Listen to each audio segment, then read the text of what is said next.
오늘은 가구당 평균 43만 원을 받을 수 있는 지원금 소식 준비했습니다. 일단 조건부터 말씀드리면 근로소득자, 즉 직장인과 일부 알바생들이 받을 수 있는 지원금인데요. 해당 가구만 무려 146만 가구에 달한다고 합니다.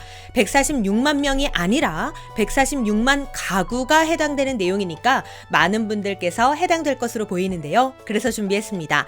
가구당 평균 43만 원 지원금, 구체적인 대상자는 누구인지, 어떻게 해야 받을 수 있는지 오늘 확실하게 알려드리겠습니다.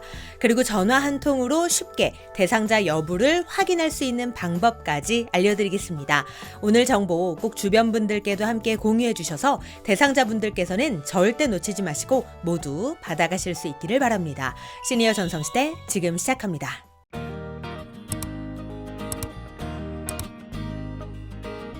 안녕하세요. 시니어를 위한 꼭 필요한 정보 시니어 전성시대입니다. 오늘 정보는 늦기 전에 꼭 보셔야 합니다. 9월 15일까지 신청하는 지원금 내용인데요. 얼마 남지 않은 만큼 내용 잘 보시고 대상자분들께서는 늦기 전에 꼭 신청하시기 바랍니다. 국세청에서 이런 내용을 발표했습니다. 9월 15일까지 146만 가구를 대상으로 2022년 상반기분 근로장려금 신청을 받는다고 했는데요. 근로장려금 이미 예전부터 받아오신 분들도 계실 거고 이름을 들어 알고 계신 분들도 계실 거라 생각합니다. 이 지원금은 이름에서 알 수 있듯이 근로, 즉 일을 하는 분들께서 받을 수 있는 지원금인데요. 원래는 근로, 사업, 종교인 소득이 있는 분들 모두 신청이 가능하지만 이번에는 반기 신청 기간이기 때문에 사업, 종교인 소득을 제외한 오로지 근로소득만 있는 분들만을 대상으로 하고 있습니다. 참고로 사업소득이 있는 분들이나 종교인은 2023년 5월 정기 신청 기간에 신청 가능하다고 하니 사업, 종교인 분들께서는 내년까지 기다려 주셔야겠습니다. 자, 그런데 여기서 잠깐 알바를 한 분들도 신청 대상일까요? 아르바이트로 근무하신 분들도 많으실 텐데요. 결론부터 말씀드리자면 3.3% 원천 징수의 경우 이번 반기분 신청은 할 수 없고 정기 신청을 해야 한다고 합니다. 그러니 사업주가 국세청에 신고하는 지급 명세서의 종류를 확인하고 3.3% 원천징수 대상이라면 내년 정기 신청 때 신청하시면 되겠습니다. 어쨌든 2022년 1월부터 6월까지 근로소득만 있는 분들이 이번 근로장려금 신청의 대상자가 되는 건데요. 그 가구 수만 무려 146만 가구에 달한다고 합니다.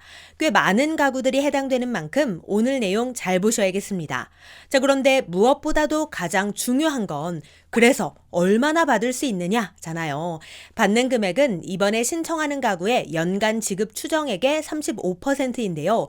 국세청에서 예상하는 평균 지급액은 가구당 43만 원이 될 것이라고 전망했습니다. 즉 한 가구당 평균적으로 43만 원씩은 받을 수 있다는 거죠. 지급은 올해 12월이 될 것이라고 합니다. 자, 그렇다면 2022년 상반기 근로소득이 있는 사람이라면 무조건 다 대상자가 되는 걸까요? 모든 지원금이 그렇듯 세부 조건은 따로 있습니다. 정부에서 그냥 다 주지는 않더라고요. 그 조건은 이렇습니다. 재산과 연소득 조건을 충족해야 하는데요. 지난 2021년 6월 1일 기준 가구원 전체의 재산가액이 2억 원 미만이어야 합니다. 작년 6월 1일 이 날짜를 기준으로 보는 거예요. 그리고 여기서 말하는 재산에는 주택, 토지 건축물, 승용 자동차, 전세금, 금융자산, 유가증권, 회원권, 조합원 입주권이 포함됩니다. 그런데 이런 분들도 계시죠? 나는 대출까지 하면 내 재산은 2억 원도 되지 않는다. 이렇게 부채가 있는 경우는 어떻게 될까요? 대출이 있다고 해도 부채는 차감하지 않는다고 하니 참고해 주시기 바랍니다. 또한 연소득 기준도 있는데요. 지난해 부부 합산 총소득과 올해 부부 합산 근로소득이 단독 가구는 연소득 2,200만 원 미만, 호벌이 가구는 연소득 3,200만 원 미만, 맞벌이 가구는 연소득 3,800만 원 미만이어야 합니다. 참고로 단독 가구란 배우자와 부양자녀, 70세 이상 직계존속이 모두 없는 가구를 의미하고요.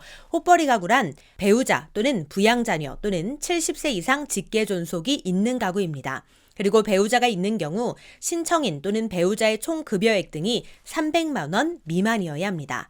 마지막으로 맞벌이 가구란 신청인과 배우자 각각의 총 급여액 등이 300만 원 이상인 가구를 의미합니다. 상반기 근로소득이 있는 분들께서는 반드시 이 재산과 연소득 조건도 함께 참고해 주시기 바랍니다. 그런데 간혹 외국인도 받을 수 있나요? 이런 질문들도 댓글로 많이 남겨주시는데요. 앞선 조건들을 모두 충족하는 경우에도 현재 대한민국 국적을 보유하지 않은 사람은 근로장려금을 받을 수 없습니다. 단 한국 국적자와 혼인한 자 또는 한국 국적의 부양자녀가 있는 자는 신청 가능하다고 하니 이 점 참고하시고 신청하시기 바랍니다. 그리고 국세청에서는 대상자 가구에 이번 상반기 근로장려금 신청 안내문을 발송했다고 하는데요. 혹시 안내문 받으신 시니어님들 계실까요? 그런데 이런 분들도 계시죠? 나는 안내문을 받지는 못했지만 신청 대상인 것 같다. 또는 대상자인지 아닌지 헷갈린다 하는 분들도 계실 텐데요. 그런 분들께서는 손택스, 홈택스를 통해 즉 온라인 또는 스마트폰 앱을 통해 대상자 여부 확인이 가능하지만 온라인 확인이 어려운 분들께서는 장려금 상담센터 1566-3636으로 전화하시거나 세무서 장려금 담당자에게 전화하면 확인하실 수 있습니다. 그렇다면 근로장려금 신청은 어떻게 해야 할까요? 우선 크게 4가지 방법이 있는데요. 손택스, 홈택스, ARS 신청 도움 이 중에 하나를 선택해서 신청할 수 있습니다. 우선 손택스는 모바일 안내문을 열람 후 본인 인증을 한 다음 신청하기 버튼을 눌러 신청하거나 또는 우편 안내문에 QR코드를 비추면 손택스 앱으로 바로 연결돼 로그인 없이 주민번호 뒤에 7자리만 입력하면 신청 완료된다고 합니다. 또한 ARS는 1544-9944로 전화를 걸어 음성 안내에 따라 주민번호와 개별 인증번호를 입력하면 신청 가능한데요. 개별 인증번호는 안내문에 있다고 하니 참고해 주시기 바랍니다.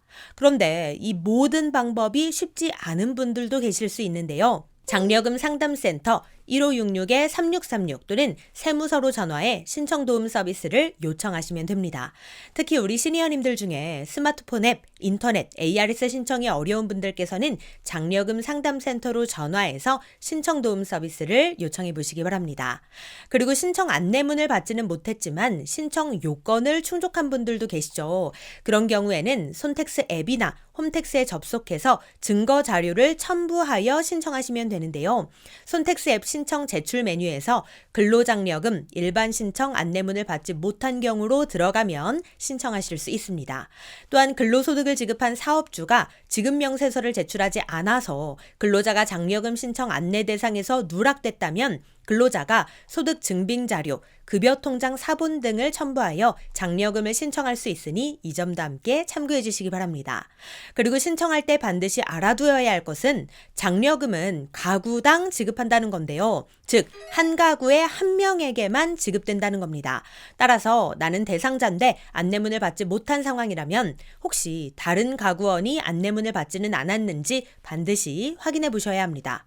그런데 만약 우리 집의 신청 요건을 충족한 사람이 2명 이상이라면 우선순위에 해당하는 사람이 지급받을 수 있다고 하는데요. 첫 번째, 해당 거주자 간 상호 합의로 정한 사람. 두 번째, 총 급여액 등이 많은 사람. 세 번째, 해당 소득세 과세 기간에 근로장려금이 많은 사람이라고 하니 이 점 참고해 주시기 바랍니다.